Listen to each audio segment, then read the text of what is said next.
திமுகலாம் வந்து பயந்துட்டாங்கலாம் சொல்ல முடியாது. இது வந்து வழக்கமா அவங்க சந்திக்கிறது தான்.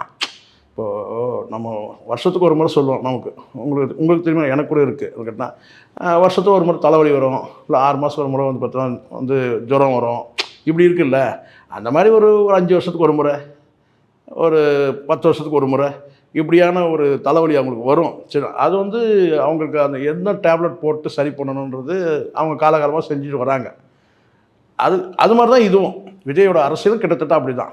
ஒரு தலைவலின்னு ஒன்று வச்சுங்க, சரிங்களா? நோவாஜின் போட்டோ இல்லை வந்து அப்போல்லாம் நோவாஜின் போடுவாங்க. இப்போ லேட்டஸ்ட்டாக பேராசிட்டமால் போடுவாங்க இல்லையா? ஒரு ஜுரம் இதெல்லாம் வந்தால் அந்த மாதிரி தானே தவிர திமுகலாம் பயந்த மாதிரிலாம் தெரில. திமுகவும் சரி, பாஜகவும் சரி, யாரும் பயந்த மாதிரிலாம் தெரில. அவர் தான் பயந்த மாதிரி உட்காந்துருந்தார். ஆடெல்லாம் வெட்ட போகும்போது அந்த ஆடு இப்படி போகும் பாருங்கள், ஒரு மகிழ்ச்சி அப்படி தான் ஒரு முகத்தில் இருந்தது. அதனால் பயந்துட்டாங்கன்றது யாரும் அவருடைய அரசியலை பார்த்து யாரும் பயப்படுற அளவுக்கு அவர் இன்னும் பண்ணலைன்ற ஏக்கம் நமக்கு இருக்குது. பயப்படுற அளவுக்கு அவர் அரசியல் இன்னும் பண்ணல. ஆனால் இப்போ களத்தில் இறங்கி எல்லாம் நிவாரண பணிகள் கொடுக்க ஆரம்பிச்சிட்டாரு. களத்துலன்றீங்க, அது என்ன களம் தான் நானும் பார்க்கணும்னு ஆசைப்பட்றேன். என்ன களம் அது?